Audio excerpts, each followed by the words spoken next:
Magandang gabi at aming binabati kayo sa inyong mga tahanan. Magandang gabi o umaga na inyong mapapanood ang serye na ating pag-aralan. Ang ating topic ngayon, ito yung pinakauna sa ating serye.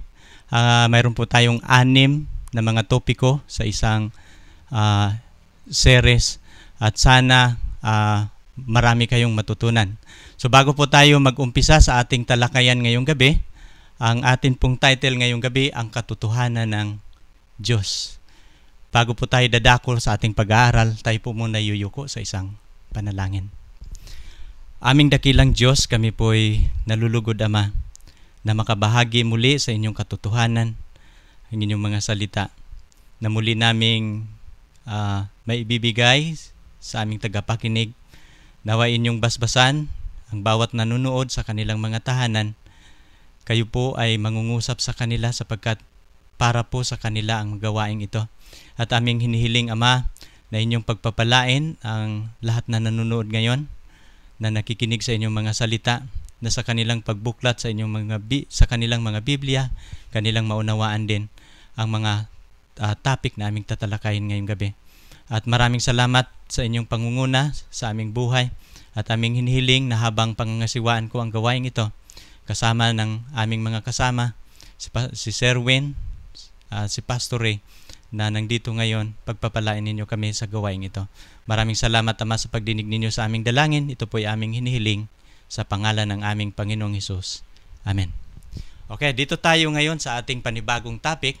Ang ating topic na ating pag-aralan may kinalaman sa katotohanan ng Diyos. Sa pasimula, nais kong ipapaliwanag sa inyo na ang Diyos na ating pinapaliwanag ay siya po'y napakabuting Diyos, no? Siya po ang Diyos na ating pinaglingkuran, siya po ang Diyos ng pangako at napakarami po niyang pangako, no? For example, ano bang pangako ng ating Panginoon sa atin?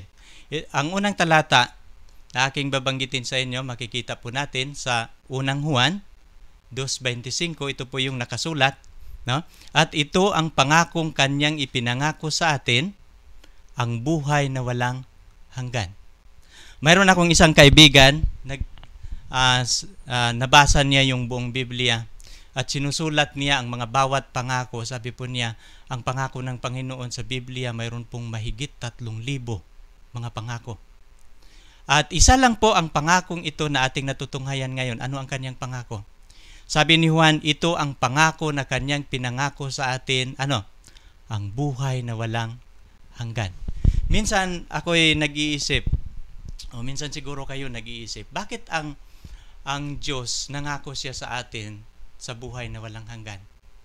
Isa lang po ang kasagutan niyan, mga kaibigan, sapagkat ang tao lang, ang atin lang planeta, sa lahat ng nilikha ng Panginoon na may buhay, ang mayroong kamatayan. Pero ito yung good news sa atin ngayong gabi, mayroon po siyang pangako sa atin. At isa sa kanyang pangako, pinakamalaking pangako na binibigay niya sa mga tao, ay patungkol po sa buhay na walang hanggan. Ngayong gabi, itong buhay na walang hanggan na pangako niya, maangkin lamang ito kapag malaman natin ang mga susi nito. No? Ano ba ang mga susi na ating maangkin itong pangako ng Diyos na buhay na walang hanggan? Kapag ating babasahin itong Juan 17:3, ito po yung nakasulat, no? At ito ang buhay na walang hanggan, na ikaw ay makikilala nila na iisang Diyos na tunay, at siyang iyong sinugo sa makatuwid bagay, si Jesucristo. Ito yung mga susi, mga kapatid, kung paano natin maangkin itong buhay na walang hanggan. Ito yung sabi ni Jesus, ito ang buhay na walang hanggan, kung ikaw, Ama, na makikilala nila na isang Diyos na tunay, at ang iyong sinugo sa makatuwid bagay, si Jesucristo. So itong buhay na walang hanggan na pangako ng Diyos, maangkin lamang natin ito kapag makikilala natin ang Diyos na tunay. At ito yung layunin namin ngayong gabi, atin itong talakayin, paano natin makikilala ang Diyos na tunay. Now ngayon, dito kasunod nating pag-aralan sa Jeremiah, ito po yung nakasulat sa Jeremiah 9:23-24. Kapag ating basahin, ganito ang sabi ng Panginoon, huwag magmamapuri ang pantas sa kanyang karunungan, o magmamapuri man ang makapangyarihan sa kanyang kapangyarihan, huwag magmamapuri ang mayaman sa kanyang kayamanan, Kung di magmamapuri siya ng ganito at lumuluwalhati na kanyang nauunawa at kanyang nakikilala ako, na ako ang Panginoon na nagsisigawa sa lupa at ng kagandahang loob, kahatulan, katuwiran, sapagkat sa mga bagay na ito ay nalulugod ako, sabi ng Panginoon. Napapansin ninyo ang talata na sinasabi, sabi ng Panginoon, huwag magmamapuri ang mayaman sa kanyang kayamanan, ang marunong sa kanyang karunungan, kung di ganito ang kanyang gagawin. Magmamapuri siya na kanyang nauunawa at kanyang nakikilala ako, sapagkat sa mga bagay na ito ako'y nalulugod. So mapapansin ninyo, ang mga tao, karamihan sa atin ngayon, kung anong narating natin sa estado sa buhay, ito yung karamihan nating pinagmamalaki. Pero kung ikaw ay magnanais sa buhay na walang hanggan, ang nais ng Panginoon, hindi ka magmamapuri dapat sa iyong kayamanan o karunungan na iyong naangkin. Kung di, ipagmayabang mo na iyong nakikilala ang Panginoon, sapagkat sa mga bagay na yan, siya ay nalulugod.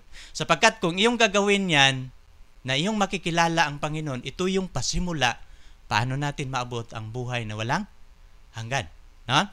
Sa Jeremias, ito yung isa sa mga paborito kong talata, ang Diyos mayroong plano sa tao. At ito yung kanyang plano. Sa Jeremias 29:11, no? Sapagkat nalalaman ko ang pag-iisip na aking iniisip sa inyo, sabi ng Panginoon. Mga pag-iisip tungkol sa kapayapaan at hindi tungkol sa kasamaan, upang bigyan kayo ng pag-asa sa inyong huling wakas. No, ito yung ang Panginoon mayroong plano sa tao, yung mga pag-iisip tungkol sa kapayapaan at hindi sa kasamaan, upang bigyan ang tao ng pag-asa sa kanyang huling wakas. Alam niyo mga kapatid, lahat tayo mga tao, mayroon darating tayo na ang ating buhay matatapos ito, mayroon itong kawakasan. Pero ang plano ng Diyos sa atin, bibigyan tayo ng pag-asa sa ating hinaharap, na kung matapos ang buhay na ating hawak ngayon, ang Diyos nag-alok siya ng pag-asa. At anong pag-asa ang ating natunghayan? Pag-asa ito sa buhay na walang hanggan. Ngayong gabi, ating pag-aralan ang paksa. Ang ating title na ating topic ngayon, may kinalaman ito sa katotohanan ng Diyos. At kung ating maunawaan ang katotohanan ng Diyos, ito yung ating tatahakin, ito yung ating isa sa buhay, at marating natin ang pangako niyang buhay na walang hanggan. Now, ngayon, ito yung ating topic ngayong gabi, ang katotohanan ng Diyos. At pinamagatan ko ito, ang buong katotohanan. No? Ito yung tinatawag sa English na the absolute truth. Maraming mga relihiyon nagtuturo tungkol sa katotohanan. No? Lahat ng mga relihiyon, mayroon silang katotohanan na tinuturo, but that is partly truth. Pero ang ating pag-aralan ngayong gabi, yung tinatawag na absolute truth. No? Ito yung katotohanan ng Panginoon na kapag maunawaan natin ito, may isa sa buhay, ito yung mga susi, ito yung daan patungo sa buhay na walang hanggan. Now, ngayon ating pag-aralan ito, no?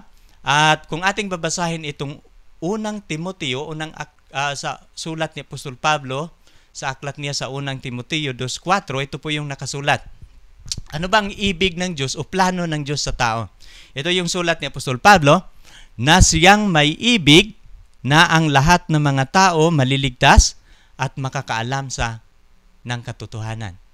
Pag titingnan natin ang ibig o nais ng Diyos, mayroon lang itong dalawa. Ano itong una? Sa sulat ni Apostol Pablo, ang ibig ng Diyos, maligtas ang lahat ng mga tao. Ngayon, tatanungin kita ngayong gabi. Kung ibig ng Diyos na maligtas ang lahat ng mga tao, kabilang ka, kaibigan. At ito yung pinakanais ng Panginoon na maranasan mo ang kaligtasan. Pangalawa, ano pa ang nais ng Diyos? Malaman ang katotohanan. So, dalawang bagay lang ang ninanais ng Diyos na magkakaroon tayo, na siyang may ibig na ang lahat ng mga tao maligtas at makakaalam. Malaman mo ang katotohanan. Ngayong gabi ating tatalakayin ito. Ano ba itong katotohanan ng Diyos na nais niyang malaman natin? No? Isa-isahin natin ngayong gabi. For example, nakikita mo itong babaeng ito sa ating screen. Pag titingnan mo ang babaeng ito, nakaupo siya, marami siyang mga katanungan sa buhay. No? Marami siyang mga katanungan na walang kasagutan, mayroon siyang hinahanap. Ano ang kanyang, Kaya nga, maraming mga taong naghahanap ng katotohanan, ngunit sila may mga tanong. No? Katulad nito, may mga katanungan siya. Anong mga posibleng katanungan kapag hahanapin natin ang katotohanan? Ano ba ang mga posibleng tanong? Ito yung unang tanong, saan ko ito hahanapin? Kung mayroong katotohanan ng Diyos, saan ba ito hahanapin ng tao? No? At pangalawang tanong, no? Paano ko siya masusumpungan? Kung hahanapin mo na saan? O pangalawa, paano mo masusumpungan? Pangatlo, ano ang magagawa ng katotohanan sa aking buhay bilang makasalanan? No, ito yung mga tanong na ating tatalakayin ngayong gabi. At ito yung panghuling tanong, gaano ito kahalaga ang katotohanan para sa tao? No? Kung mayroong katotohanan ang Diyos na nakasulat sa inyong Biblia, gaano ba yan kahalaga?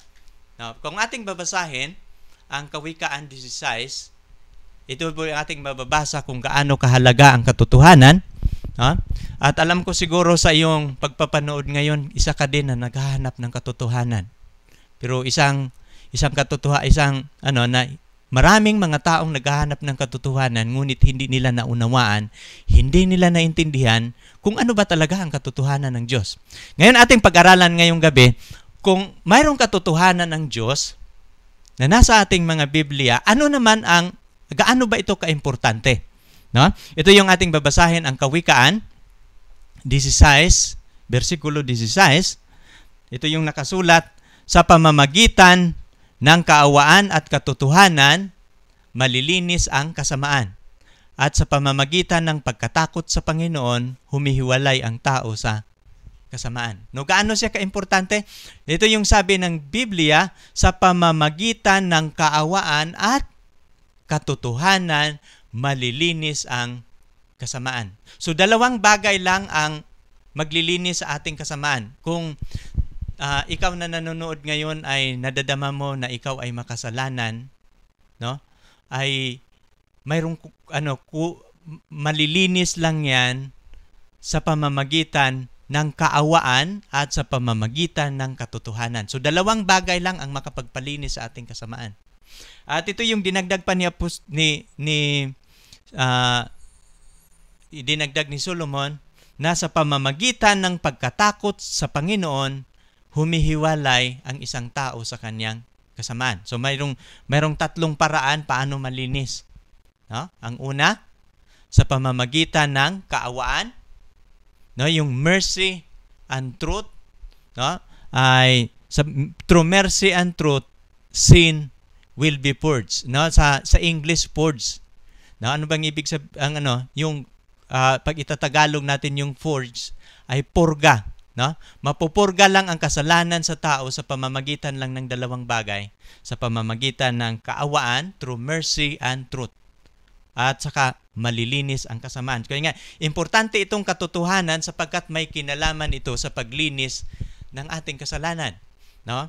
At ang Panginoong Hesus mayroon din siyang itinuturo. Ano bang turo ng ating Panginoon? Ito yung kanyang turo sa Juan 8:32. Ano yung nakasulat? No? At makikilala ninyo ang katotohanan at ang katotohanan magpapalaya sa inyo. Ito yung good news. No? Ang katotohanan na hanapin mo, inyo itong masusumpungan. At makikilala mo ito. At kung makikilala mo ang katotohanan, ito yung nakasabi, hindi lang niya linisin, ito daw ang sinasabi ni Jesus Christ ay ang katotohanan ay magpapalaya sa inyo. No, na aking tulad ito, yung talata nating nababasa ngayon, ay katulad siya ng kapag ang isang tao nagkakasala, para siyang nakulong sa isang kulungan. Pero kapag malalaman mo ang katotohanan, ito yung iyong piyansa. No? Ito yung paraan na ikaw ay makakalaya sa iyong pagkakulong. No? Katulad ang kasalanan, katulad ito ng kadiliman, pero kapag malaman mo ang katotohanan, ito yung komparasyon na para kung mayroon kang katotohanan, makikita mo na ngayon ang liwanag. Kaya nga ang talata nagsasabi, inyong makikilala ang katotohanan. Mayroong assurance na binibigay ang Panginoon na kapag makikilala natin ang katotohanan, ito ang magpapalaya sa atin. No? Ito pang sulat ni Apostol Pedro sa unang Pedro 1:22. No? Ano bang sulat niya? Na yamang nilinis ninyo ang inyong kaluluwa sa inyong pagtalima sa katotohanan. Ano ba yung ibig sabihin ng kaluluwa?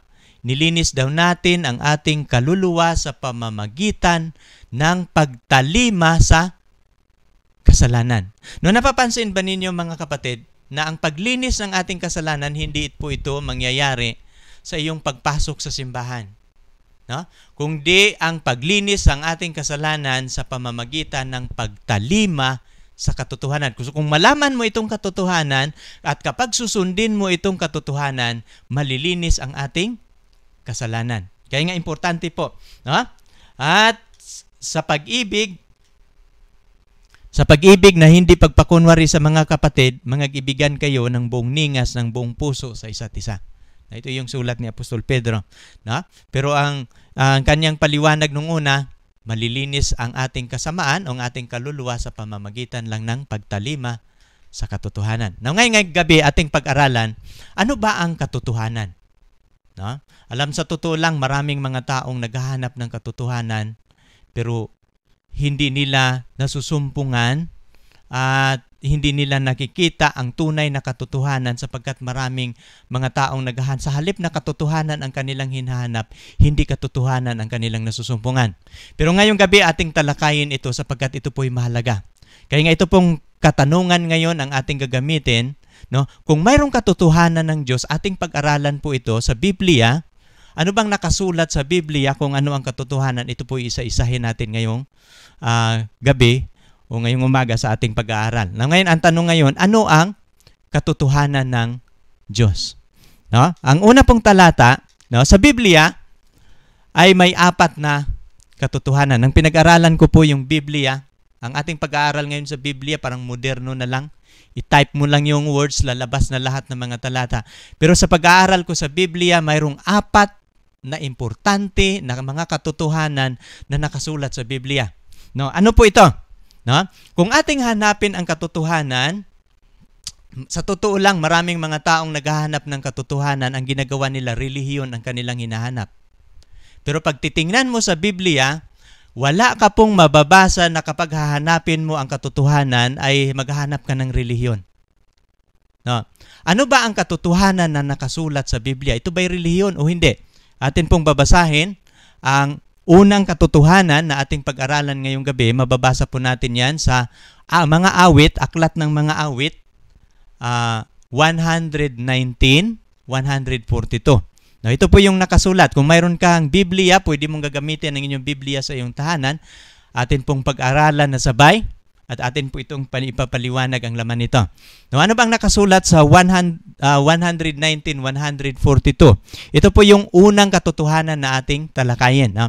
Ang katuwiran mo ay walang hanggang katuwiran at ang kautusan mo'y katotohanan. Ang tanong kanina, ano po yung katotohanan ng Diyos? Pero ang sagot ng Diyos sa Biblia, ito yung sabi ni David, ang katuwiran ng Diyos, ito po'y walang hanggang katuwiran. At ang kautusan mo'y katotohanan. Ano daw yung katotohanan na tinutukoy sa ating nababasa? Walang iba kundi ito'y kautusan ng Diyos. Kapag hahanapin mo ang katotohanan at gagawin mo ang katotohanan, no? Ayun ang atin nang pag-aralan ngayon na ang katotohanan ng Diyos, ito po'y hindi relihiyon. No? Ano ang katotohanan? Ang katotohanan mo'y, ang kautusan mo'y katotohanan. Anong ibig sabihin? Kung hanapin mo ang katotohanan, ay lahat ng mga kautusan ng Diyos, yan po ay katotohanan. Kapag gagawin mo yan, ay sinusunod mo na ang katotohanan ng Diyos. Now, ngayong gabi ating dagdagan pa, no? Ilan sa mga utos ng Diyos sa Biblia na ito po'y tinutukoy na katotohanan.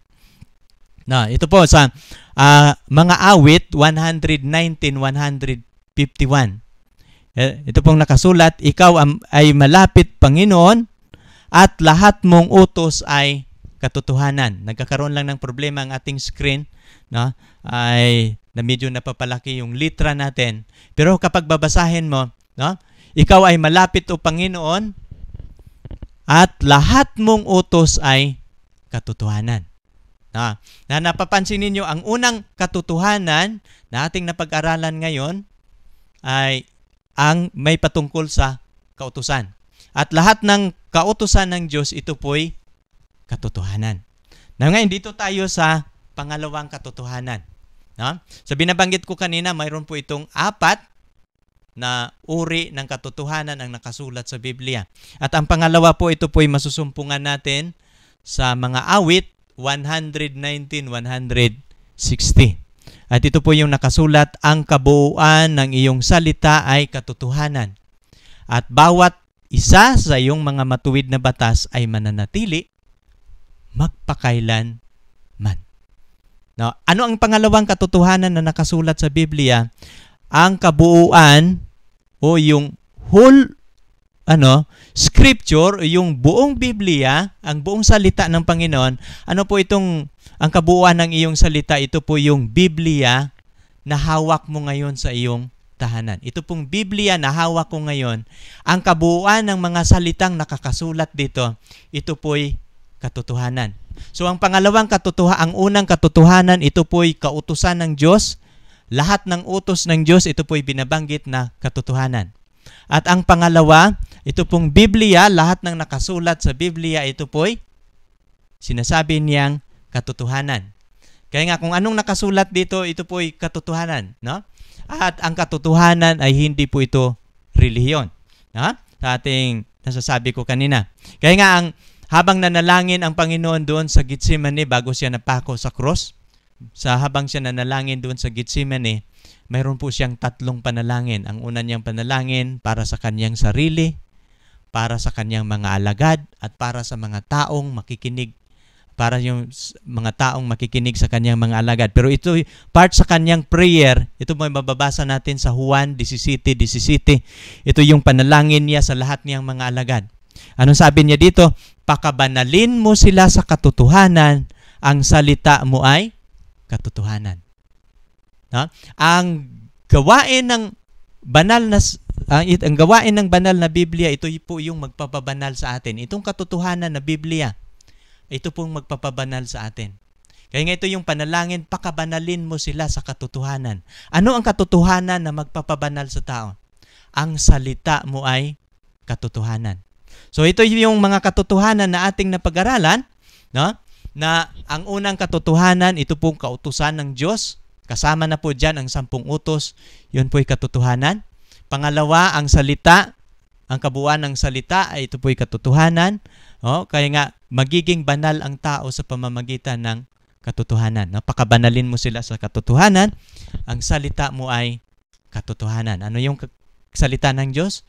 Ang salita ng Diyos ay katotohanan. Dito po tayo sa ikatatlong katotohanan na ating pag-aralan, no, sapagkat ito po'y 4. No, atin po itong mababasa sa Juan 14:6.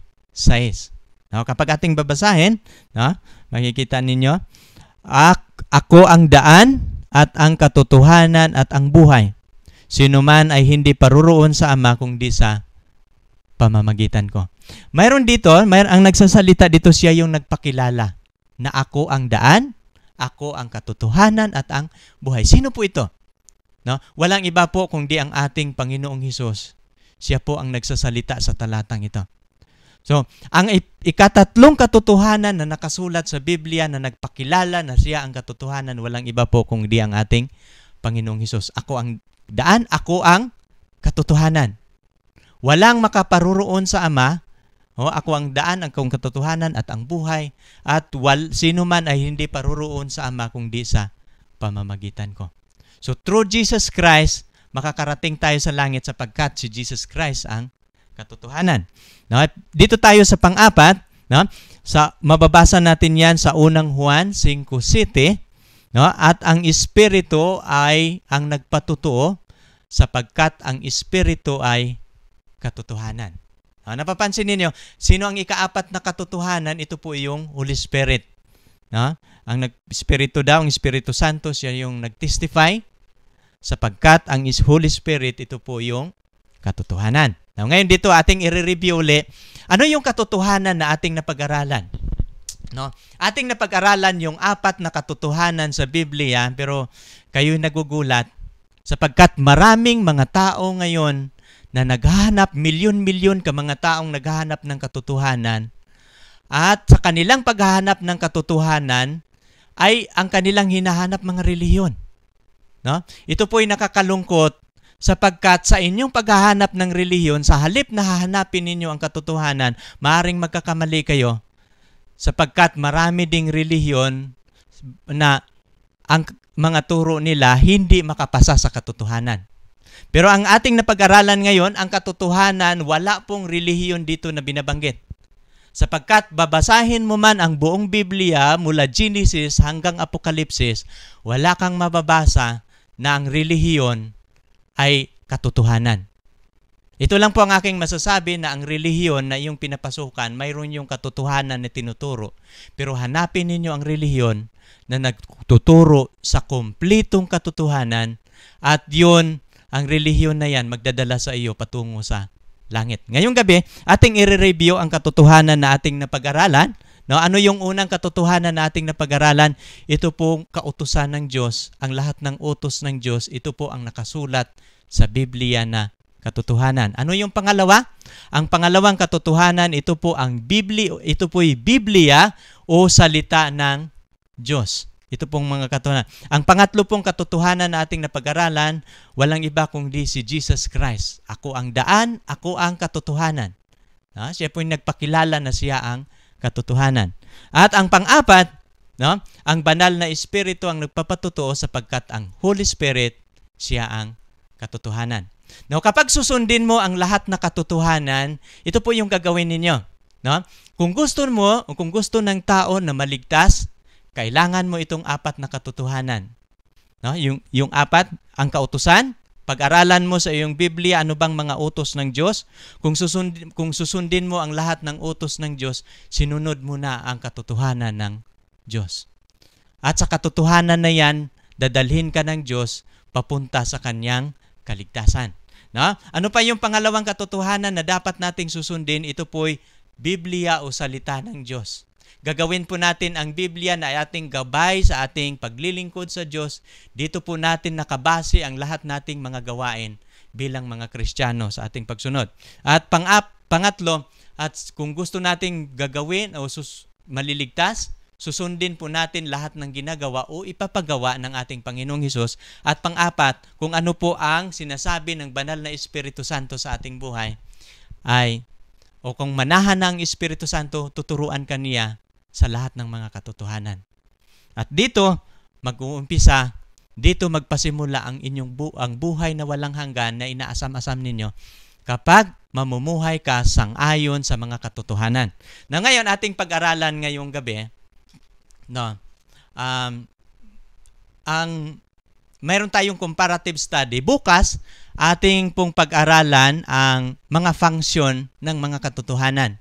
Ito muna atin munang titingnan ito ang overview sa mga paghahambing, Kasi sapagkat ang bawat isa sa mga katotohanan ito, ang bawat isa ay pareho ang kalagayan, katayuan at katangian. Ang mga bawat, di ba, ang katotohanan 4 ito. Kautusan, Biblia, si Lord Jesus Christ, at saka pang-apat yung Holy Spirit.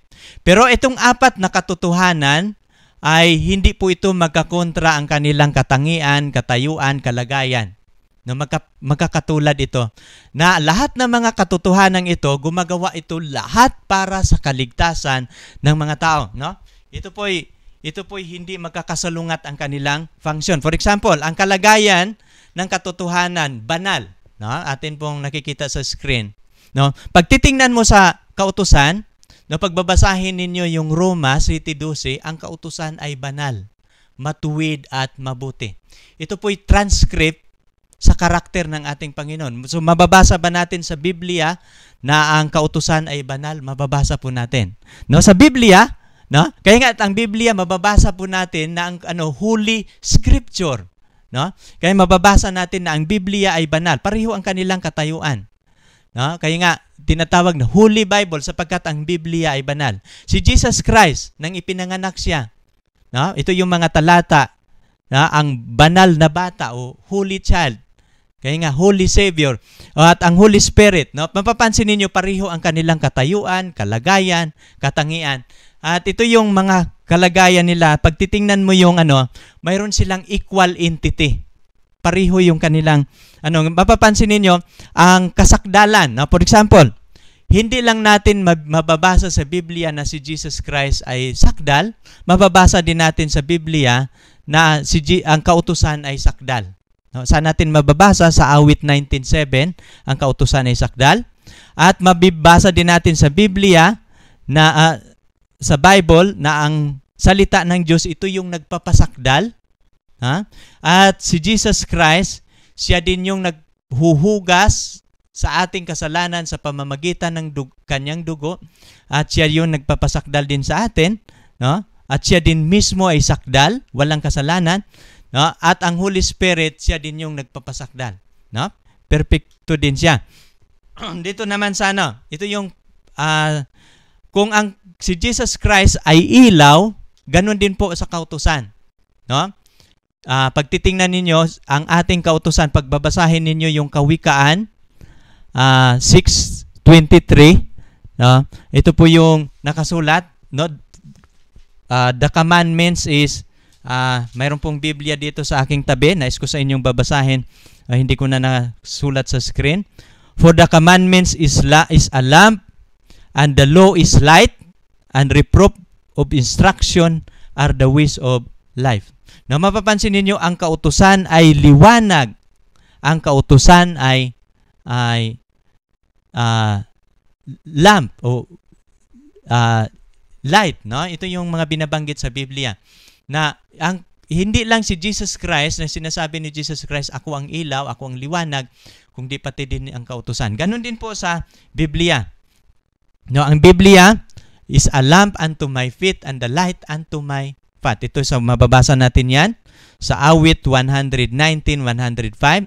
At si Jesus Christ sa 8:12 ng Juan, siya po'y liwanag. No? Ganon din po ang Holy Spirit. No? Mapapansin natin, ang Holy Spirit din, ito din yung kalagayan niya, ang kautusan, ito po'y daan. Ito po sa Biblia, no? Yung mga daan din ito patungo sa kaligtasan. Si Jesus Christ, siya din ang daan. At ang Holy Spirit din, siya ang daan. No? At dito yung panghuli, ating pag-aralan, ang katotohanan ito ay din sa buhay na walang hanggan. No? Hindi lang mababasa po natin sa Juan 12:50, at nalalaman ko na ang kanyang utos na inuutos ay buhay na walang hanggan. No? Si Jesus Christ, nasa kanya din ang buhay na walang hanggan. At sa Biblia din, nakasulat din, saliksikin ninyo ang mga kasulatan sapagkat doon nakasulat ang buhay na walang hanggan. Mapapansin ninyo, ito yung napag-aralan natin. Bukas, ididetalye ko itong comparative study sapagkat sa mga katotohanan ito, dito natin mauunawa na kung gusto natin ang kaligtasan, gusto natin ang buhay na walang hanggan, walang ibang magtuturo sa atin, walang ibang magdadala sa tao patungo sa kaligtasan. Alam niyo, basahin mo man ang buong Biblia, wala po kayong mababasa na ang inyong simbahan, ang aking simbahan, ito po'y katotohanan na magdadala sa atin sa kaligtasan. Sapagkat kung babasahin ninyo ang Biblia, mayroon lang pong 4 na mga katotohanan na importanteng nakasulat sa Biblia at ito po yung ating pinag-aralan ngayong gabi. No? Si Jesus Christ, siya din yun ang buhay na walang hanggan, at ang Holy Spirit, siya din yung buhay na walang hanggan. Now, dito tayo sa kasunod. Now, ito yung tanong na ating sasagutin. Kung malaman na natin itong katotohanan, no, anong magagawa ng katotohanan sa tao? No, bilang makasalanan, ako nagiging makasalanan sa harapan ng Diyos, ikaw nagiging makasalanan sa kanyang harapan. Ano po ang magagawa ng katotohanan, no, sa atin tao bilang makasalanan? Ano po ang kanyang magagawa? No? Marami po ang magagawa ang katotohanan. Una, ito yung gaano ba kaimportante ang katotohanan, atin itong magagamit paano, no? Sa statistic, mga kapatid, ang relihiyon daw sa buong mundo, umaabot na ito ng 10,800 religion.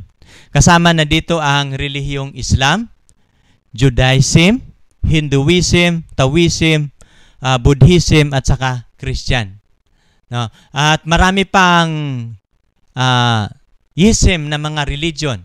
No? Pero sa Christian, dito lang tayo sa Christian. Ang Christian religion, umaabot na po tayo ng 3,000 religion sa mga naristro lang. Marami pang mga religion na hindi pa rehistrado sa sect. Pero sa atin Christian religion, umaabot na po tayo ng 3,000 mga relihiyon. Na ngayon, kung paano ba magagawa ang katotohanan sa atin? No? For example, katulad nitong tao na inyong nakikita.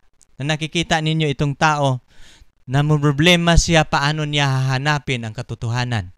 No, sa dami ng relihiyon, for example, dito na hindi na lang tayo sa lahat ng relihiyon sa buong mundo, dito na lang tayo sa Christian religion. Ang Christian religion, umaabot ito ng 3,000.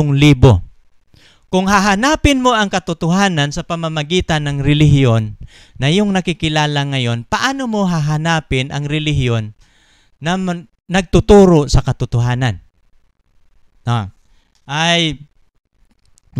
Kaya nga, paano mo pipiliin ang tama na hindi ka magkakamali?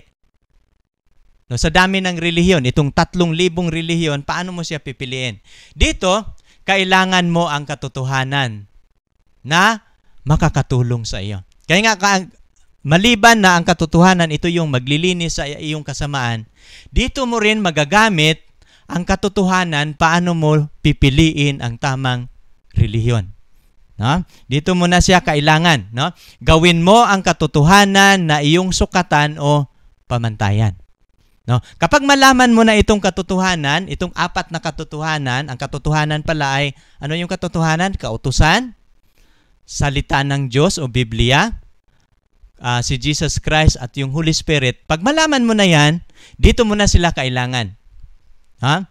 Gawin mo ang mga katotohanan na ating napag-aralan mo yon, gawin mo siya na sukatan o pamantayan. Ako po ay nakaranas magiging karpintero. At alam niyo yung nag-aral ako magiging karpintero, ito po yung aking napapansin.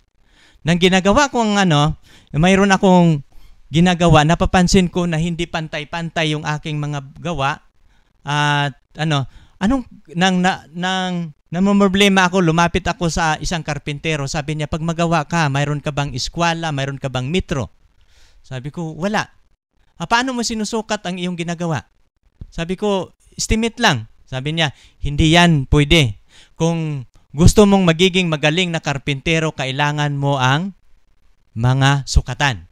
No? Kailangan daw ng sukatan. So, ang binigay niya sa aking sukatan ay metro, number 1 yan. Eskwela. No?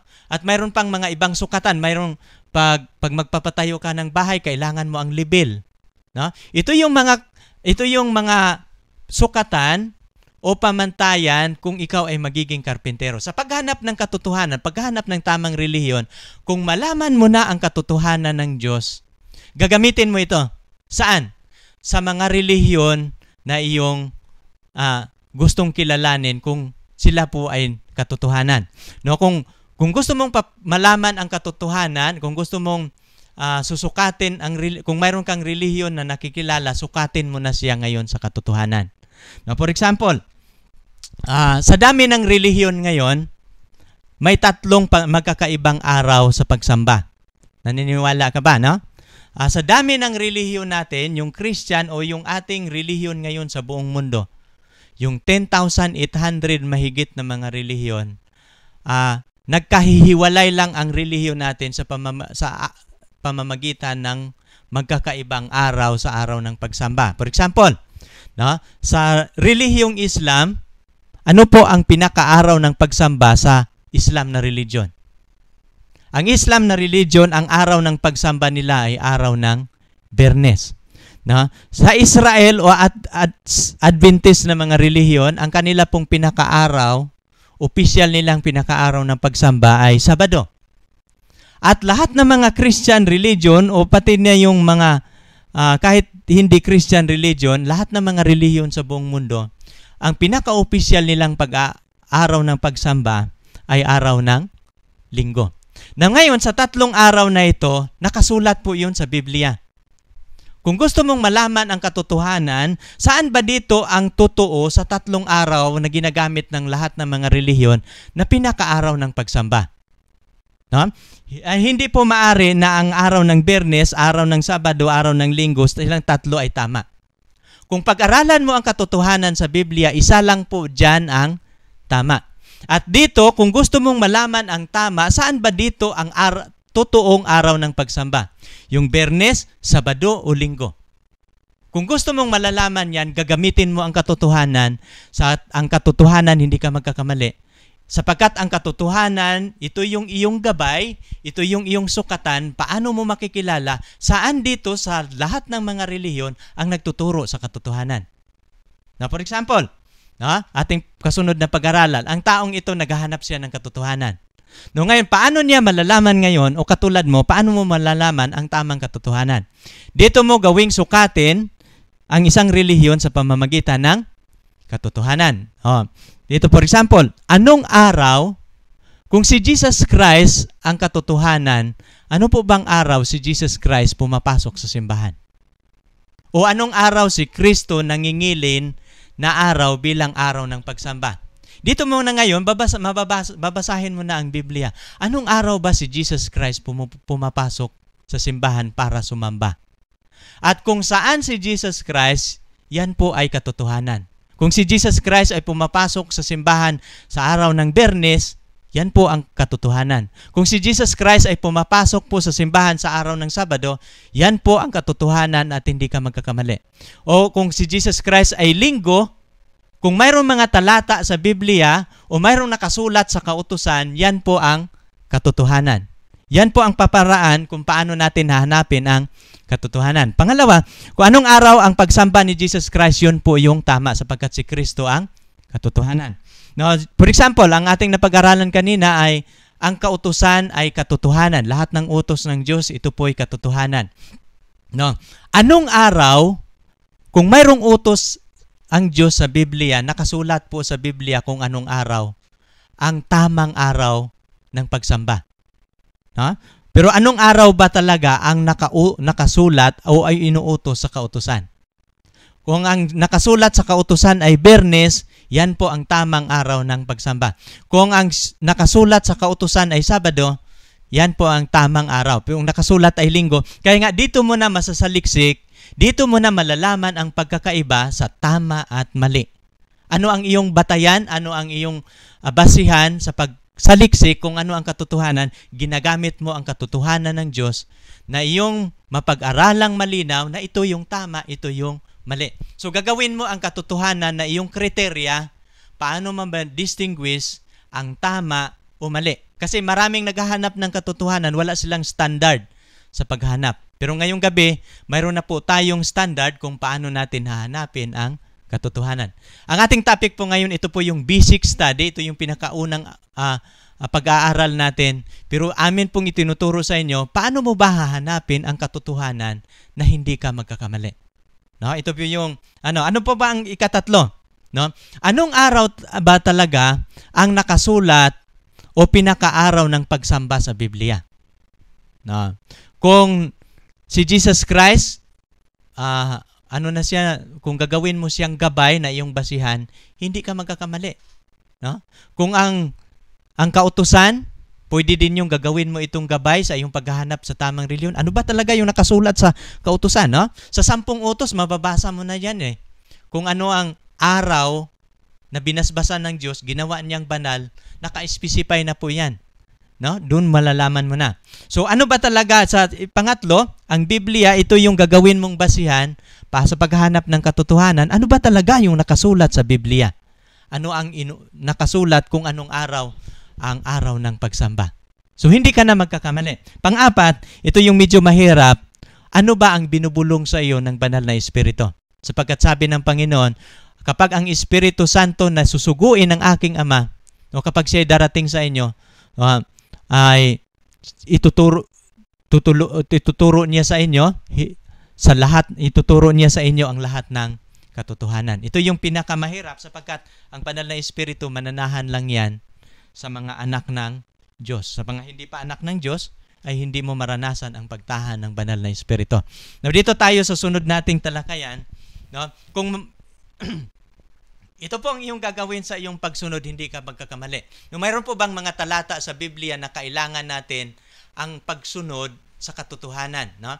Kung ating napag-aralan kanina na si Jesus Christ, siya po ang katotohanan, atin pong mababasa kung si Jesus Christ, siya ang daan, ako ang daan, ang katotohanan at ang buhay. Ito yung sabi ng Panginoon. Walang makaparuroon sa Ama kung di sa pamamagitan ko. So, siya yung pinakasusi ng ating kaligtasan. No, kung si Jesus Christ yung katotohanan o siya yung daan, ito ano po ba ang sinasabi ni Jesus patungkol sa kanya? No? Sa Juan 14:12, ito po yung nakasulat. No? Ang sumasampalataya sa akin, gagawin naman niya ang mga gawang aking ginagawa. Anong sabi ng Panginoon? Tandaan ninyo, tayong mga Christian, tayo po'y naligtas sa pamamagitan ng pananampalataya at ito'y hindi sa pamamagitan ng gagawa. No? Salvation through faith, no? At hindi not by works. Pero nang naligtas tayo sa pananampalataya, ang kaligtasan na ating natatanggap mayroon pong kondisyon. Kapag tayo'y nananampalataya kay Kristo, mayroon po tayong gawain. Ano po? Ang sumasampalataya sa akin, gagawin naman niya ang mga gawang aking ginagawa. So kung susundin mo ang katotohanan, hindi po ito sa pagsunod sa isang relihiyon, kung ano ang mga ritual, kung ano ang mga gawain sa isang relihiyon, hindi po yun ang daan patungo sa kaligtasan. Kundi ano ang gawain ni Jesus Christ, ano ang ipapagawa ni Jesus Christ, ito po yun ang katotohanan na magdala sa atin sa kaligtasan. Sapagkat ang lahat na nananampalataya kay Kristo, gagawin naman niya ang mga gawang kanyang ginagawa.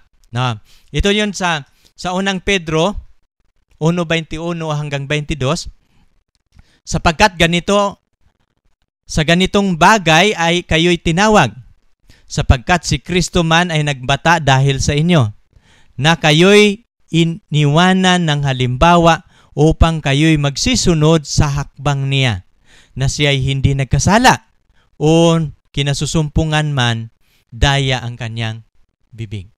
Now, ito yung sa sulat ni Pedro, sa ganitong bagay tinawag tayo. Sa ano tayo tinawag? Na ating susundin ang katotohanan. Susundin natin si Kristo, sapagkat si Kristo man ay nagbata dahil sa inyo. Siya ay naghirap dahil sa atin. Na kayo'y iniwanan ng halimbawa. No, yung halimbawa na iniwan ni Jesus Christ, ito po yung sulat ni Pablo na magsisunod tayo sa kanyang mga hakbang. So ano yung halimbawa na kanyang ginagawa? Ito pala yung katotohanan. Kung malaman natin na si Jesus Christ yung katotohanan, ano yung halimbawa na iniwan ni Jesus Christ, atin po yung susundin ang kanyang halimbawa. At kapag susundin mo yung halimbawa ni Jesus Christ, sinunod mo na ang katotohanan. Ganun po yung paraan kung paano natin susundin ang katotohanan. Kung sino yung katotohanan, susundin natin, gagawin natin ang ipapagawa, at ginagawa na natin, nasa katotohanan na po tayo. At ang ating pagsunod, hindi po tayo nagkakamali. Ganun yung kung ano po yung nakasulat sa kautusan, at kapag gagawin natin kung ano yung nakatugon sa kautusan, sinunod na po natin ang katotohanan.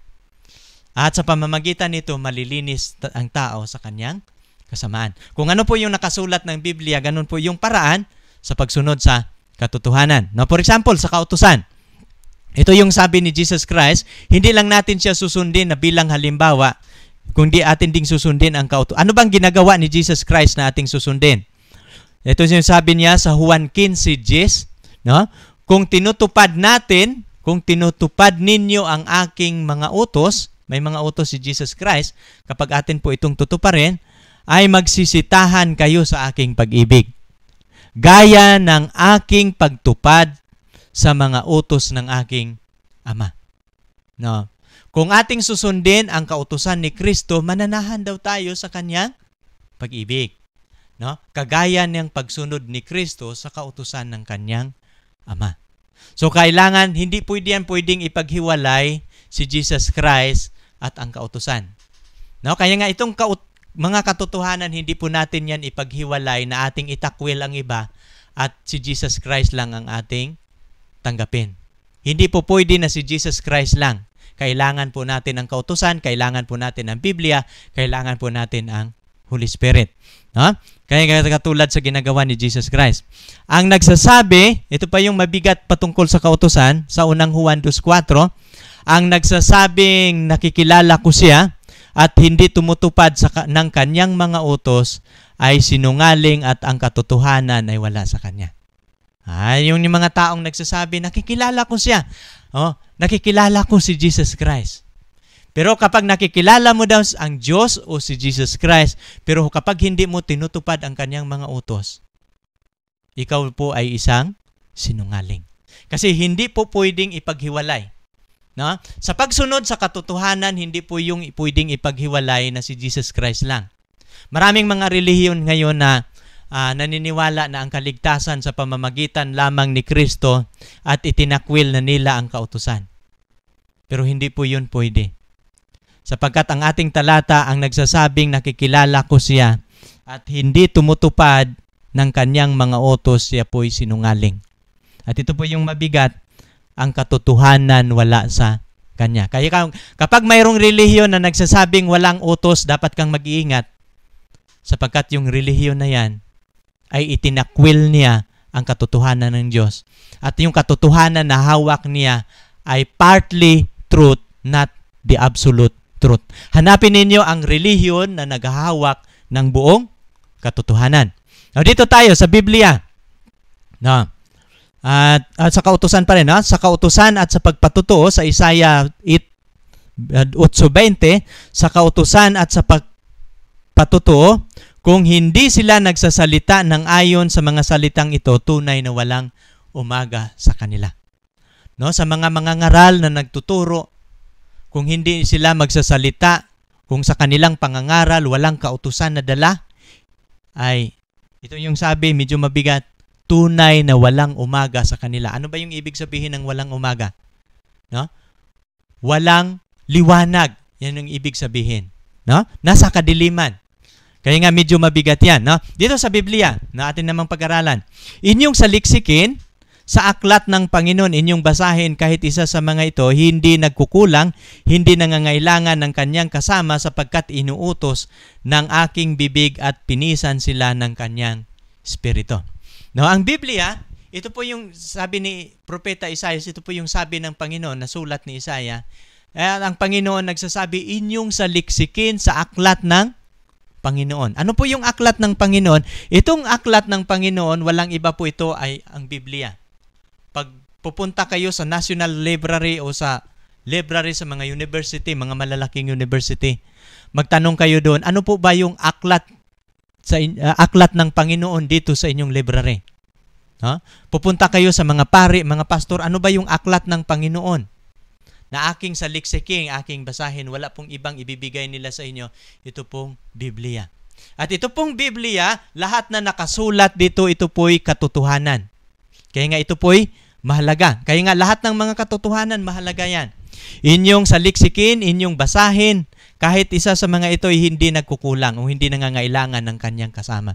Alam niyo sa pag-aaral, no, maraming mga nag-aaral, kailangan nilang maraming referensya para lang masusumpungan nila ang kanilang nire-research sa mga hinahanap nila. Pero ang Biblia, ang salita ng Panginoon, hindi na natin kailangan ang maraming referensya. The Bible alone could explain us, no, what is the way to salvation. Makapagpaliwanag na siya kung paano tayo maliligtas. Ang Biblia lang ang iyong kailangan, hindi na maraming aklat. No, ano pa? Ang bawat isang katotohanan ay mayroon sila kanya-kanyang gawain. No, atin dito na tayo. Atin po itong pag-aralan. Ano po ba ang mga gawain ng mga katotohanan ito? Yung, for example, sa Biblia, ano po ba ang gawain ng Biblia?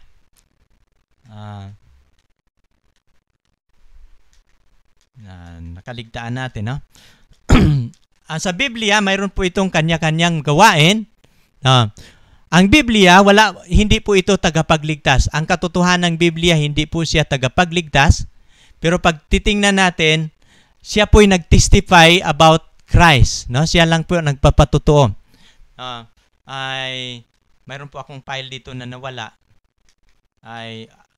ang kautusan, no? Pero ang Biblia, napapansin ba ninyo, kailan ba nag-umpisa na ang Biblia sinusulat na? Nung ginawa ang tao, hindi sana isinusulat ito sapagkat hindi ito kailangan sa Garden of Eden. Wala pong Biblia na binibigay niya sa tao nung sila ay hindi pa nagkasala. At alam ninyo ang Biblia kung bakit ito binibigay ng Diyos nung ang tao ay nagkakasala na, binigay niya sa atin ang Biblia. Bakit? Nung nagkakasala na ang tao, hindi na pwedeng magpapakita ang Diyos sa tao. Kaya nga, no man can see God and yet live. No, saan po natin mababasa sa Exodo 33:18-20? Wala na ang taong makakakita sa Diyos nung siya ay nagkakasala na. So anong ginawa na ngayon ng Diyos? Ito yung ginawa ng Panginoon sa Numbers 12:6. Ito po yung kanyang ginawa, no? Ang Diyos nagpapakilala na, kung mayroon sa gitna ninyo isang propeta, akong Diyos pakikilala sa kanya. Kakausapin ko siya sa panaginip. At ano naman ang ginagawa ng propeta na kinausap niya sa panaginip, sinusulat naman ito ng mga propeta. Ito po yung ating mababasa sa Daniel 7:1. Ito po yung, nang sinusulat nito, kaya nga, sabi ni Apostol Pablo, anumang nakasulat, isinulat ito para sa ikatututo natin, upang sa pamamagitan ng pagtitiis, ang tao magkakaroon ng pag-asa. No? At itong Biblia ay, it will make wise unto salvation. Ito po ay magbibigay karunungan sa tao na gustong maliligtas. Ito po yung magkakaibang function. Ito po ay profitable for doctrine, for reproof, for correction, instruction, for in righteousness, so that the man of God may be perfect. Ito pong pinakalayunin ng Diyos kung bakit niya pinasulat ng Biblia. Gusto ang Diyos na ang ating kalagayang makasalanan magiging perfecto tayo. Kaya nga ito po yung function ng katotohanan. Ang kautusan, ito po yung transcript sa karakter ng Panginoon, sinulat niya ang kautusan. Pero nung ang binigay niya ang kautusan sa tao, ang nilabag po ito ng tao at ang tao nagkakasala at binigay niya sa atin ang Biblia. Para po ang tao makalaman niya na mayroong Diyos. No? Ano po ang kanyang kalagayan nakasulat po sa Biblia? Ito yung function ng Biblia. At dito po nakasulat ang buhay na walang hanggan. No? Ito po yung function ng Bible. Now dito po tayo sa kasunod. Ano po yung kautusan? No, ang kautusan po mga kapatid, ito po yung transcript ng karakter ng Panginoon. Ito po yung nakasulat sa Romas 7:12. Ang kautusan ay banal, matuwid at mabuti. No, ano po ang masasabi ninyo sa Diyos? Ang Diyos po ay banal, ang Diyos ay matuwid, ang Diyos ay mabuti. Pero pag babasahin ninyo ang Biblia sa sulat ni Apostol Pablo, ang kautusan ay matuwid at mabuti. No, ito po yung function niya. No, ang kautusan, ito po'y liwanag o lampara. Ito po'y daan ng buhay. No, ito pong layunin kung bakit siya nagbibigay sa atin ng kautusan. Sa Isaiah 48:18, if hearken their peace have been like a river. No? Kung ating gagawin ang kautusan ng Diyos, ang inyong kapayapaan, maranasan ng tao ang kapayapaan na katulad ng alo o katulad ng ilog. Ang titingnan ninyo yung ilog, walang humpayan, walang katapusan. Maranasan ng tao ang kapayapaan kapag susundin niya ang kautusan. At dito pa yung pangako niya sa Kawikaan 3:1-4, sabi niya, anak ko, huwag mong kalimutan ang aking mga utos. Ikintal mo, itali mo ito sa iyong liig. Sapagkat karamihan ng mga araw, mahabang buhay, kapayapaan, idadagdag ko sa iyo. Ito yung nakasulat, ito yung function. At alam ninyo, ang pinaka-purpose ng Panginoon, kung bakit siya nagbibigay ng kautusan, ito po yung ito yung upang babasahin ninyo yung Exodo 20, ito po yung 10 utos, 1-17, yun pong 10 utos ng Diyos. Pero pag babasahin ninyo 18-20, ang pinakalayunin kung bakit siya nagbibigay ng kautusan, upang ang tao ay hindi magkasala. No? Para ang tao hindi magkasala. At ito yung panghuli, sa Roma 3:20, for by the law is the knowledge of sin. No? Sa pamamagitan ng kautusan, ang pagkakilala sa kasalanan. Kung wala yung kautusan, hindi mo po makikilala ang kasalanan. Sapagkat ang kasalanan, paglabag yan sa kautusan. Ito po yung function niya. Kaya nga, paglabagin mo ang kautusan, magkakasala ka. Nang nagkakasala tayo, pinasulat ng Panginoon ang Biblia sapagkat hindi na pwede nating makita ang Diyos. Now ngayon, hindi lang ang kaligtasan nang pinasulat ng Panginoon ang Biblia. Kailangan mayroong magbabayad sa ating kasalanan. Kaya nga, sinugo niya ang ikatatlong katotohanan at ito po yun si Jesus Christ. Ano pong gawain ni Jesus Christ? No? Siya po ang tagapagligtas na katotohanan na lalapitan ng tao upang mapapatawad ang kasalanan. No, kapag tayo makasalanan, hindi malilinis natin ang ating kasalanan sa ating pagsunod sa kautusan. Hindi po natin sa ating malilinis lang sa ating pagbabasa ng Biblia. Ang maglilinis sa ating kasalanan kundi yung dugo ng ating tagapagligtas. Kaya nga kailangan natin si Jesus Christ. No? Kaya nga siya po yung lalapitan ng isang makasalanan para po ang tao magkakaroon ng kaligtasan. Kaya nga dito, for unto you is born this day, and to the city of David, a Savior which is Christ the Lord. No? Itong tagapagligtas, ipinanganak sa bayan ni David, siya ang Kristo, ang Panginoon. No? Pangalawa, sa unang Korinto 3:15-3, Christ died for our sin. Si Kristo ay namatay para sa ating kasalanan. Siya po yung nagiging proxy sa isang taong makasalanan at hindi lang siya namatay para sa isang makasalanan, kundi siya po'y namatay para sa buong sanlibutan. At kasama ka na dito at ako para mapatawad ang ating kasalanan. Sa Revelation 1:5, unto Him that loved us and washed us from our sin in His own blood. No? Na siya yung naghugas sa ating mga kasalanan sa pamamagitan ng kanyang sariling dugo. Sa Hebrew 9:22, and without the shedding of blood, there is no remission for sin. Kung walang pagdanak ng dugo, walang kapatawaran ng kasalanan. Kaya nga dito, sinasaliksik ninyo ang mga kasulatan pero ayaw ninyong lumapit sa akin upang kayo'y maligtas. Kaya nga importante sa isang makasalanan na lalapit siya sa tagapagligtas. At ito yung panghuli sa Acts 4:12. Wala nang ibang pangalan sa silong ng langit na ibinibigay na sukat sa ikaliligtas ng lahat ng mga tao. Hindi po sa pangalan ng relihiyon maligtas ang tao, kundi sa pangalan lamang ni Jesus Christ ay magkakaroon ang tao ng kaligtasan. No? Sapagkat si Jesus Christ, ito po yung katotohanan. Now dito tayo sa Holy Spirit. No? Ano naman itong katotohanan ng banal na Espiritu Santo? Pagkatapos nalapitan ng isang makasalanan si Jesus Christ, at siya po'y patatawarin ng Diyos, ibibigay naman ni Jesus Christ ang banal na Espiritu Santo sa kanya na manahan. Bakit? No? Ang banal na Espiritu Santo manahan sa tao, ito yung titira na siya sa tao upang tulungan tayo matupad ang kautusan. No?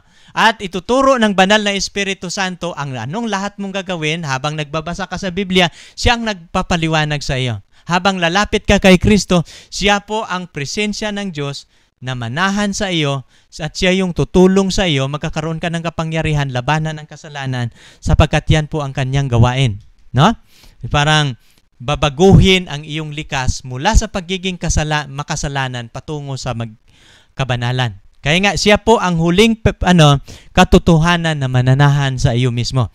At yung Holy Spirit, ito po yung kanyang function, tutulungan sa Roma 6:28-26, no? The Holy Spirit also help it our infirmities. Tutulungan ang ating mga kahinaan na mapanagumpayan natin. No? Dati ay mahina ka, hindi mo kayang susundin ang mga kautusan ng Panginoon. Pero pag mayroong Holy Spirit, siya ang magtutulong sa iyo na mapanagumpayan mo. Ang banal na Espiritu Santo din, sabi niya dito sa Juan 16:13, when ito yung Holy Spirit, the Spirit of truth is come, He will guide you into all truth. No? Kapag darating na siya sa iyo, ay i-guide ka niya, tutulungan ka niya sa lahat ng mga katotohanan. No, ano yung mga katotohanan? I-guide ka niya, ano yung utos ng Panginoon na yung susundin? Ano yung mga salita ng Diyos sa Biblia na dapat mong gagawin? Ano yung mga ginagawa ni Jesus Christ na yung susundin? Ito yung ituturo ng banal na Espiritu Santo. No, lahat ng katotohanan, i-guide ka na niya. He will lead you He will guide you into the all truth. Sa 14:26, but the Comforter, ito yung Holy Spirit, which is the Holy Ghost, whom the Father will send in my name, He shall teach you all things. No? At kapag siya darating na sa iyo, siya ang iyong tagapagturo. Marami sa atin mga tao ngayon, nagpapaturo na lang tayo sa pastor. Nagpapaturo na lang tayo sa leader ng ating relihiyon, pero hindi nagpapaturo sa Holy Spirit. No? Kaya nga, dito po yung danger. So, sino ba ang tagapagturo mo sa iyong pagsunod sa Diyos? Importanteng ang ating tagapagturo, ang tagapagturo natin dapat ang katotohanan.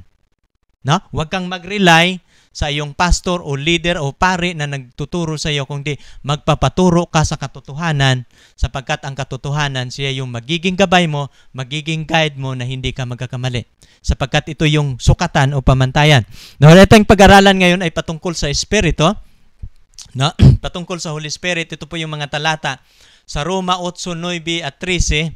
Ito po yung nakasulat, no? At kayo'y wala sa laman kundi sa Espiritu. Kung tayo maglilingkod na, hindi na tayo dapat mamumuhay sa ating laman, hindi na tayo mamumuhay kung anong gusto natin, kundi mamumuhay na tayo sa pagsunod sa Espiritu.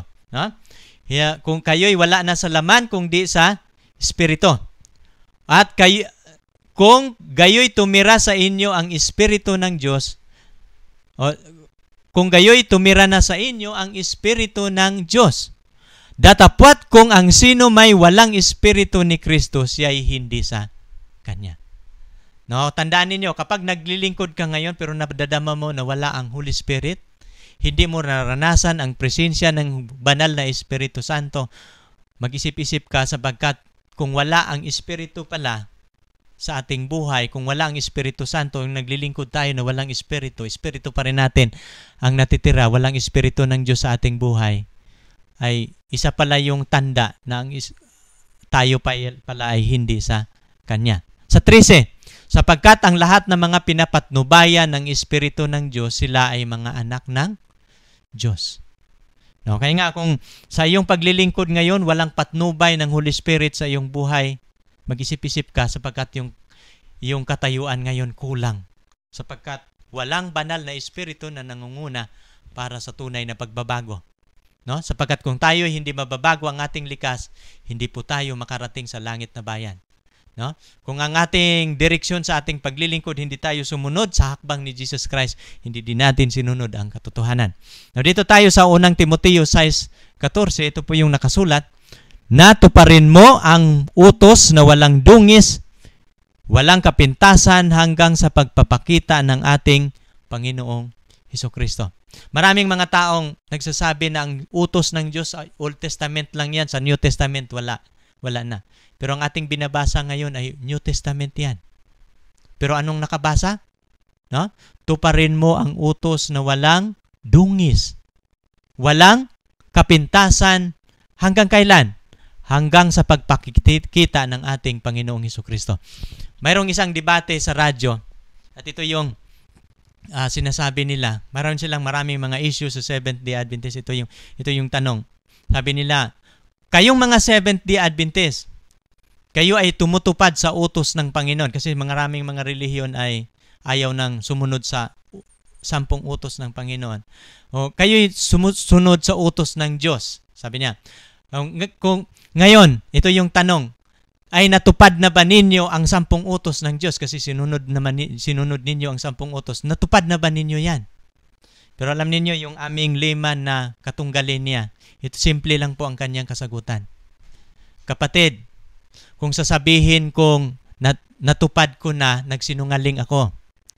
Sapagkat ang tamang sagot ko ay ito, ako'y nagpapatuloy sa pagtupad sa utos ng Panginoon. No? Bakit? Habang sa araw na ito, kung sinusunod ko ang utos ng Diyos sa buong araw, bukas, pag umpisa ng araw, susundin ko pa ang utos ng Diyos. Sa sunod na linggo, susundin ko pa yan. Kung sasabihin ko sa iyong natupad ko na, ako po isang sinungaling, sapagkat patuloy akong tumupad. Sapagkat ito po yung nakasulat sa Biblia, ito po ang paraan ng ating pagtupad sa Panginoon. No? Mga binertoldo lang yan na mga usapan na sabing, pero ito po yung nakasulat sa Biblia.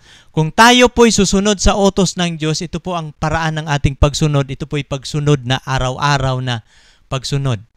No? Hanggang kailan? No? Tuparin mo ang utos na walang dungis, walang kapintasan, hanggang sa pagpapakita ng ating Panginoong Hesus.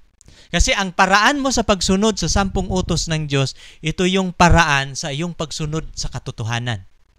At kung hindi mo sinunod ang utos ng Diyos, ito po'y hindi mo sinusunod sa katotohanan at wala ka na sa kanyang katotohanan. Kaya nga ang pagsunod sa katotohanan, ito po'y pagsunod sa utos ng Diyos, pagsunod sa Biblia, pagsunod kay Jesus Christ, pagsunod sa bulong ng Espiritu Santo, ito po yung pagsunod sa buong katotohanan. Ito po yung magandang balita na yung natutunghayan ngayong gabi.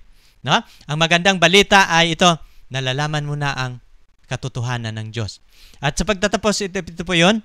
Ngayon, nalilinis na kayo dahil sa inyong pagsunod sa katotohanan. Ano pat maghari sa inyo ang tapat na pag-iibigan at bilang magkakapatid. Ha? Ngayon, nalilinis na kayo dahil sa inyong pagsunod sa katotohanan. Pero napapansin ba ninyo, sinasabi ba ni Apostol Pedro na kayo'y nalilinis na dahil sa inyong pagsunod o sa pagiging tapat sa inyong relihiyon? Hindi po yan mababasa. Kahit babasahin po ninyo from Old Testament to the New Testament, until the New Testament, wala kang mababasa na ang iyong relihiyon, ang relihiyon ay isang katotohanan. No? Ako po'y isang sinungaling pag mayroon kang makikita. Pero kahit umpisahan mo ang pagbabasa sa Biblia, wala po kayong mababasa sapagkat amin ang sinasaliksik na ang relihiyon ay hindi po katotohanan. Pero hanapin ninyo ang relihiyon na nagtuturo sa buong katotohanan mayroon. At ito pong ating pinag-aralan ngayong gabi, ito po yung gagamitin ninyo paano ninyo masusumpungan ang tamang relihiyon.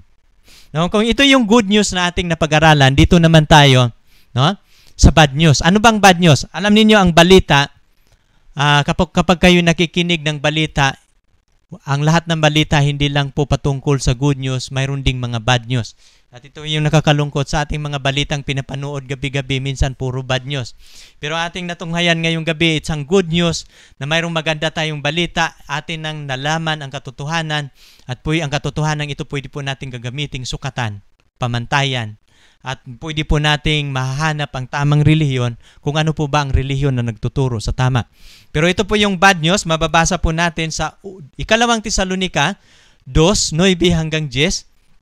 Ito po yung nakasulat na siya na sa kanyang pagpaparito ayon sa paggawa ni Satanas na may buong kapangyarihan at mga tanda, mga kababalaghan, kapangyarihan sa kasinungalingan. Ano po itong tinutungkoy ni Apostol Pablo? Ito po'y patungkol sa isang relihiyon. At alam ninyo, ito yung katotohanan mga kapatid, isang relihiyon lang ang itinayo ng ating Panginoong Hesus. At alam ninyo, ito yung nakakalungkot, ilan na ang relihiyon ngayon sa buong mundo? 10,800 mahigit ang relihiyon ngayon sa buong mundo. Ang Christian, mayroon tayong 3,000. Now, ngayon, paano mo ngayon pipiliin ang tama na hindi ka magkakamali? No, sa dami ng relihiyon na ito. At ito, ang ating talatang binabasa, ito po'y patungkol, ang pagdami ng relihiyon, ito po yung ating nababasa na siya sa kanyang pagpaparito ayon sa paggawa ni Satanas sa may buong kapangyarihan, may buong mga tanda, may mga kababalaghan, kapangyarihan, kasinungalingan. Kaya mapapansin ninyo, maraming mga relihiyon ngayon nag-perform ng mga miracles. Maraming mga tao naghahanap ng relihiyon, sabi nila ay ito yung tamang relihiyon kasi nakapagpagaling ng mga sakit. No? Mayroong mga milagro na nakapagpagaling, pero mapapansin mo, yan ba ang basihan na, yan ba ang sukatan na yan ay tamang relihiyon? Kung ang milagro ang iyong basihan mga kapatid, ang talata na ating nababasa, ang mga tanda, mga kapangyarihan, ito po ay kapangyarihang kasinungalingan.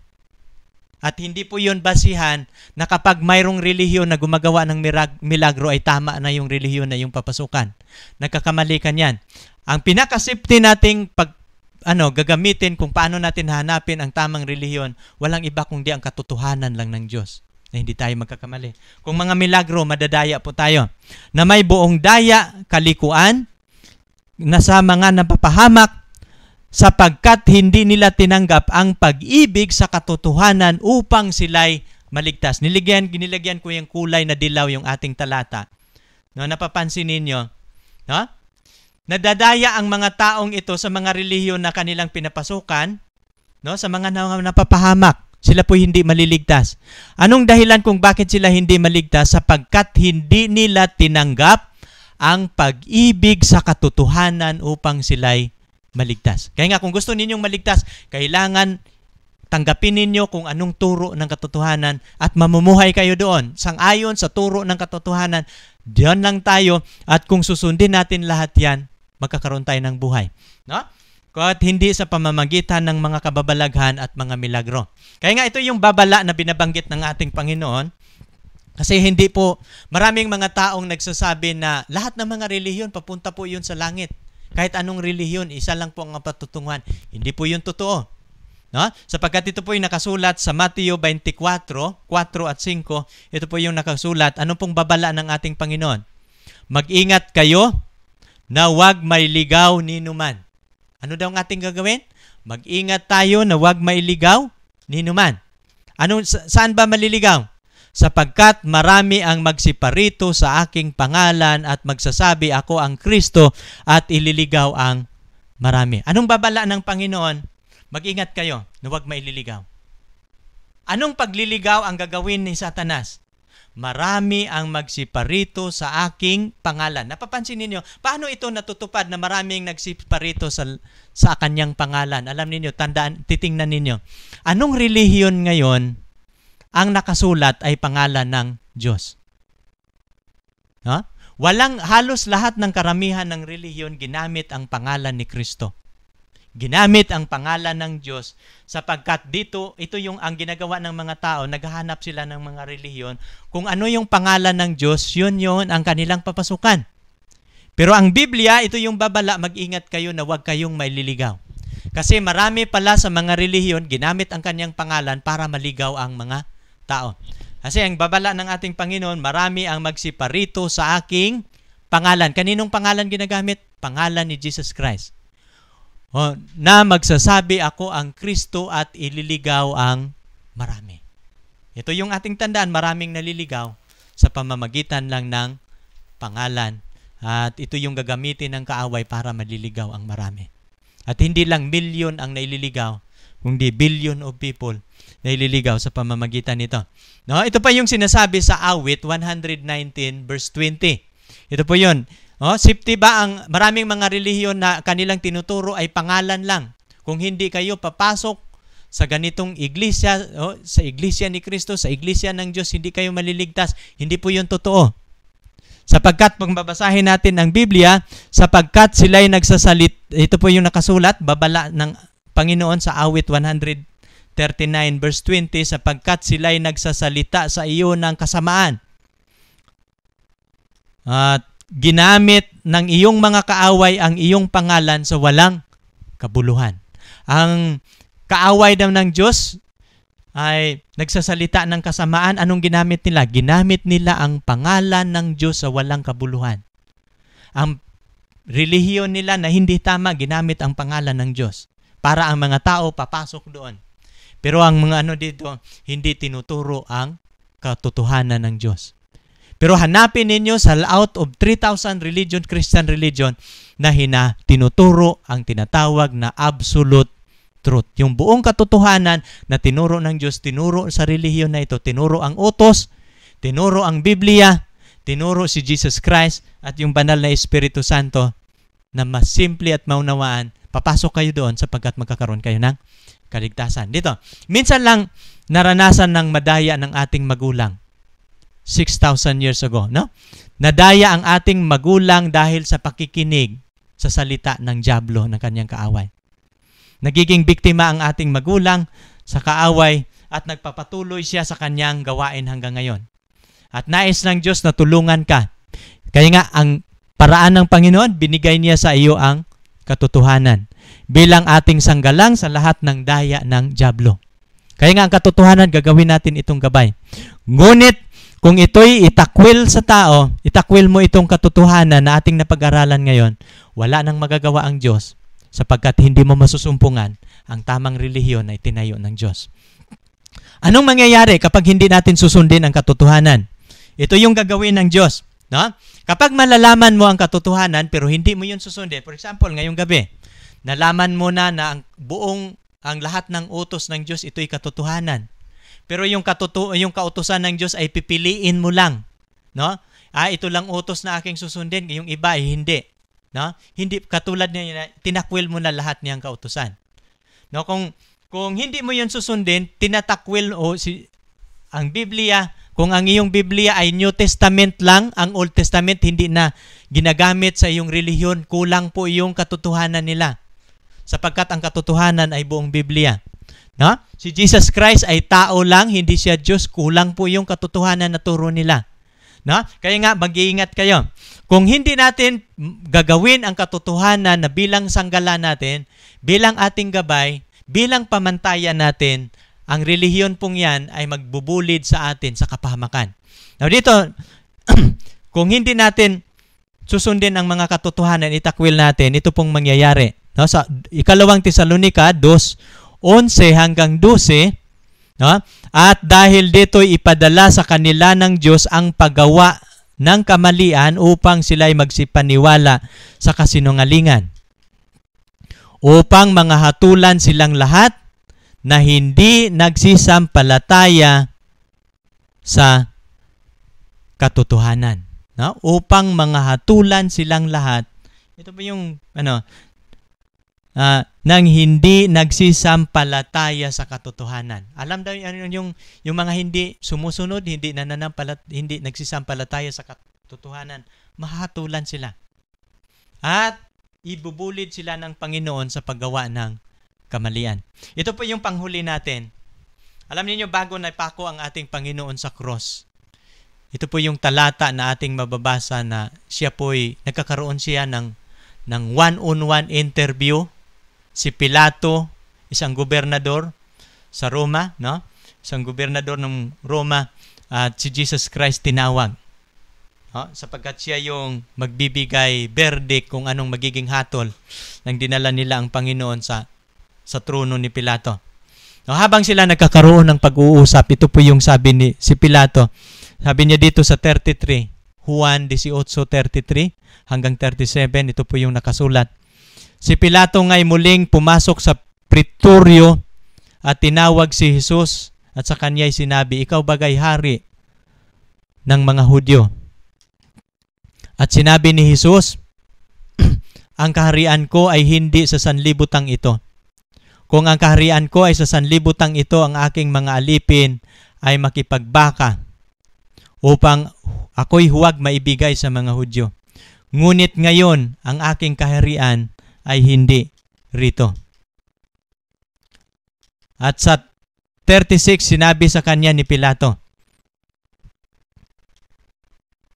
Ito yung sabi ni Pilato, "Ikaw bagay hari?" Sumagot si Jesus, "Ikaw ang nagsasabi, ako'y hari.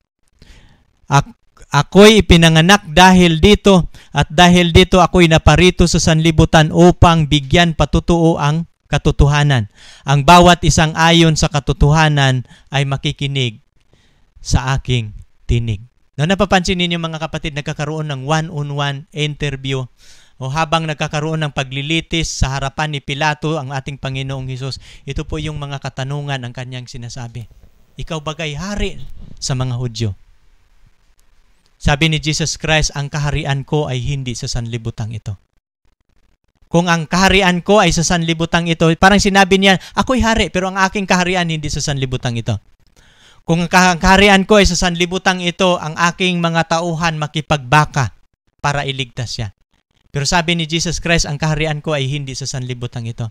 At ito ang dahilan kung bakit ako'y naparito. Kaya nga ito yung upang bigyan patutuo ang katotohanan. No, napapansin ninyo, may mga katotohanan, sabi niya dito, gusto kong i-underscore ito. Ako'y ipinanganak dahil dito, At dahil dito ako'y naparito sa sanlibutan upang bigyan patutuo ang katotohanan at ang bawat isang ayon sa katotohanan ay makikinig sa aking tinig. Paano ko ito ipapaliwanag, mga kapatid? Alam niyo sa buhay na ito, ating isinasabuhay ngayon, isa lang ang gabay natin na maranasan natin ang kaligtasan, kundi ang katotohanan ng Diyos. Napapansin ba ninyo, nang si Kristo ay nagiging tao, 100% hinubad niya ang kanyang pagka-Diyos. Nang siya po ay nagiging tao, ano po ang ginawa niya? Kapag ating pag-aralan po sa Biblia, siya po ang tao na hindi nagkakasala. Siya po ay nagiging 100% na tao, hinubad na niya ang kanyang pagka-Diyos. Ipinanganak siya kay Mary, lumalaki bilang tao. Pero napapansin niya, at until the age of 30 years old, habang nag-umpisa siya sa kanyang ministeryo hanggang ibinigay niya ang kanyang buhay doon sa cross, wala po tayong mababasa sa Biblia na si Jesus Christ ay nagkasala.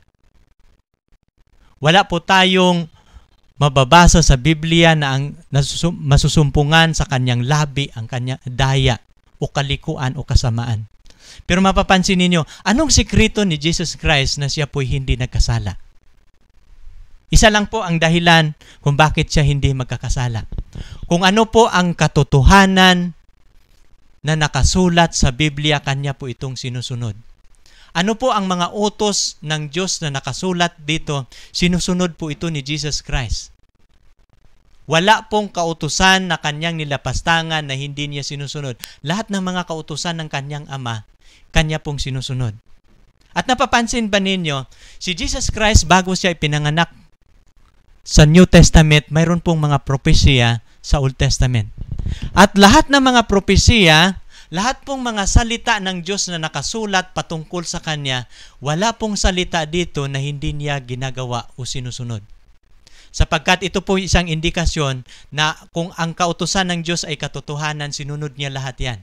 At kapag susundin mo ang kautusan, hindi, mababasa po yun sa Biblia, kapag susundin mo ang kautusan, hindi ka magkasala. Sapagkat sa Biblia, ang kasalanan ay transgression of the law. Pero kung hindi mo itatransgress ang law, wala pong kasalanan. Kung susundin mo ang kautusan, hindi ka magkasala. Kung susundin mo ang nakasulat sa Biblia, ikaw po ay magiging sakdal o magiging banal. Sapagkat ito po ang aklat kung gusto ng tao magiging banal. Kaya nga si Jesus Christ, nung nandito siya sa sanlibutan, sinunod niya ang nakasulat sa Scripture. At pangatlo, si Jesus Christ, atin pong mababasa sa Biblia na siya po ay puno ng Espiritu Santo. Yung gabay ng Espiritu Santo ay nasa Kanya. Ang Espiritu Santo hindi po nagkukulang sa pagtuturo sa Kanya sapagkat ang banal na Espiritu Santo nananahan sa Kanya. At ito po ang mga paraang ito ang ginagawa ni Jesus Christ na siya po hindi nagkasala. At kaibigan, kung ito po yung gagawin ngayon, ay masusumpungan mo ang tunay na karanasan patungo sa kaligtasan. Ang relihiyon po, hindi ko po sinasabi ng relihiyon ay hindi importante. Sapagkat nang bago umakyat ang ating Panginoon sa langit, mayroon po siyang relihiyon na iniwan. Pero ang isang relihiyon na iniwan ng ating Panginoon, ito po'y tinambakan ni Satanas na maraming mga piking relihiyon at ang mga tao mahihirapan na sa paghahanap sa tamang relihiyon. Pero kung gusto mong hanapin ang tamang relihiyon, gagawin mong gabay ang ating pinag-aralan ngayong gabi at hindi ka magkakamali sa iyong paghahanap sapagkat gagabayan ka ng Diyos. Ang katotohanan na iyong natutunan ay huwag mong kalimutan sapagkat ito po ang magdadala sa iyo sa langit na bayan. At sa mga susunod pa nating mga serye, ating pagpag-aralan ang mga susunod na mga topic, paano natin maranasan pa ang mga turo ng Panginoon sa Kanyang kautusan, sa Kanyang mga salita, at ang mga turo ng ating Panginoon at ang banal na Espiritu Santo. Ito po ay magiging topic natin sa mga sunod na mga series kung paano mo makikilala ang katotohanan ng Panginoon. At sana ngayong gabi mayroon kang natutunan at bago po at hindi pa huli ang lahat. No? Ikaw ba ay nagnanais, kapatid, na magkakaroon ng piho o tiyak na pagsunod sa Kanya, na hindi ka magkakamali? Kung yan po ang iyong nais kitang ipapanalangin ngayong gabi sa iyong tahanan. Tayo po yuyuko sa isang panalangin. Dakila naming Diyos, kami po'y nagpapasalamat, Ama, na natapos namin ang una naming topic sa serye na aming pag-aaralan, sa gabi-gabi naming pag-aaral sa talakayang ito. At ninanais namin, Panginoon, alam namin na inyong inihanda ang mensaheng ito para sa mga taong nagsaliksik sa katotohanan, sa kanilang mga tahanan, gamit ang kanilang mga telebisyon at computer. Bagamat ako'y hindi makakadalaw personal sa kanilang tahanan, pero ang inyong mga salita makarating, Ama, sa kanilang tahanan. Nagnanais ako, Panginoon, sa lahat naming tagapanood ngayong gabi, na inyo po silang basbasan ngayong araw, inyo po silang tulungan na ang talakayan namin ito magiging gabay sa kanilang buhay. Ito pong talakayan namin magiging paraan na kanilang mahanap ang tiyak na paghahanap sa tamang relihiyon.